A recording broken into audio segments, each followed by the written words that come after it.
começou com uma dor abdominal. Essa dor era persistente, né? E era aqui do lado, né? E tanto que, às vezes, se eu andasse muito, sim, eu tinha que parar de andar, porque doía demais, né? Foram 10 anos sofrendo com esse desconforto abdominal. Danúzia só descobriu que estava com câncer no intestino durante um exame ginecológico. No exame de toque, ele achou que tinha um volume. Como eu já não tinha mais útero, né? Ele falou, não pode ser, né? Vamos investigar. Aí ele me pediu um ultrassom e nesse ultrassom já deu. O câncer de intestino é o terceiro mais comum entre as mulheres. Só perde para o de pele e o de mama. Entre os homens, é o quarto. A estimativa é que até o final do ano, mais de 35 mil novos casos sejam diagnosticados. O câncer é uma mistura de fatores genéticos com fatores ambientais. Fatores genéticos que podem ser relacionados à história familiar, síndromes genéticas que favorecem a ter o câncer de intestino. E também há hábitos que o câncer é uma interação desses fatores. Então, o sedentarismo, a obesidade, dieta alimentar inadequada, o uso de alimentos processados, embutidos, também favorecem e estão relacionados ao aumento da incidência de câncer. Na maioria dos casos, o câncer se desenvolve em duas partes do intestino, o cólon e o reto. E os sintomas mais comuns são sangue nas fezes, dores abdominais e mudança do ritmo intestinal. O que preocupa os médicos é que quando esses sinais aparecem, a doença pode estar em uma fase avançada. Começa numa fase inicial com a formação de pólipos, tá? Que é como se fosse uma verruguinha para fora da parede interna do intestino.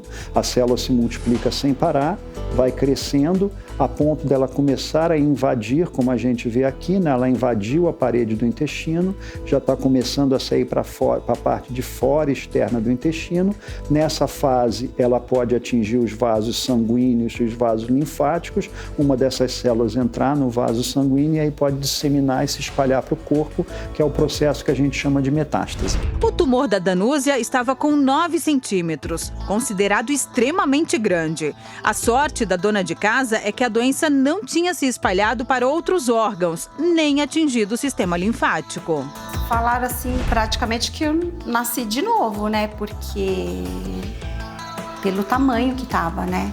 Danúzia passou pela cirurgia para a retirada de parte do intestino e quimioterapia. São os tratamentos mais tradicionais para quem sofre com esse tipo de câncer.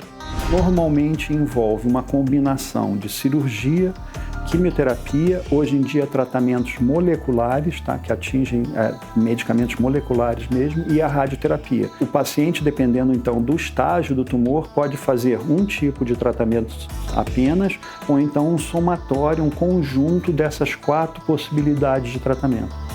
Quando se fala em câncer, a gente se assusta. Pensa no pior. Mas a boa notícia é que as chances de cura no câncer de intestino são de quase 100% quando descoberto na fase inicial e mais de 70% na fase intermediária. O Eduardo acabou de passar por uma cirurgia. O câncer dele estava numa fase avançada, mas os médicos garantiram que com o tratamento correto e bons hábitos alimentares, esse tumor vai ser história para o passado. Isso é um alívio, né, Eduardo? Sem dúvida, é um grande alívio, né? Porque nós vemos casos, né, tão complicados, né, de tratamentos longos, a pessoa sofre bastante, né? No meu caso, mais simples, um tratamento de 6 meses de quimioterapia, né?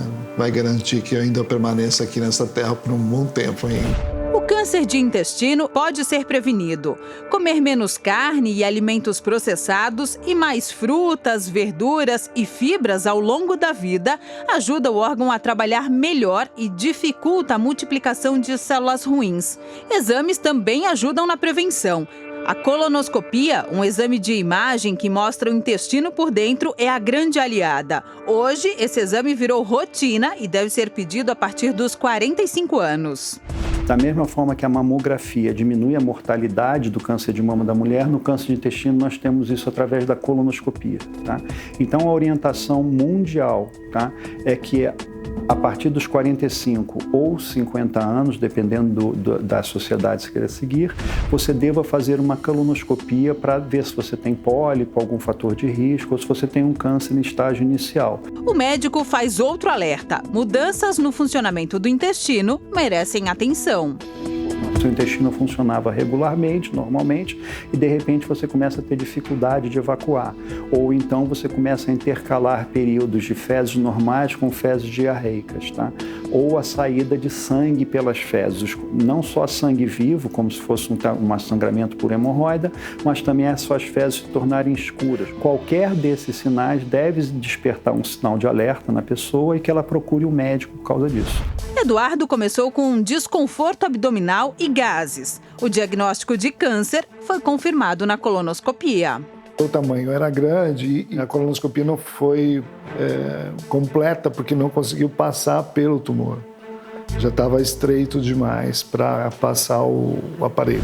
O exame já tinha sido solicitado pelo médico há 7 anos, mas Eduardo foi adiando, até que os sintomas apareceram. Eu estive no gastro e ele, por conta de gastrite, uma coisa leve, ele falou, não, a gente trata isso agora, daqui no máximo um ano você volta e faz uma colonoscopia. Mas era um exame de rotina, então só que eu não voltei. Normalmente o câncer ele vem de pólipos, né? Então se tivesse algum pólipo, poderia ser removido e não teria câncer. Faz um mês que Eduardo passou pela cirurgia para a retirada do tumor. A próxima etapa é a quimioterapia. E ele também já começou o tratamento que vai levar para sempre: a mudança no estilo de vida. Se cuidar um pouco mais, agir preventivamente, né? Já providenciamos aí exames para os meus filhos, porque embora não tenha nada aparentemente de hereditário, não custa nada avaliar. Curioso? Baixe o Play Plus em playplus.com, na Google Play ou App Store.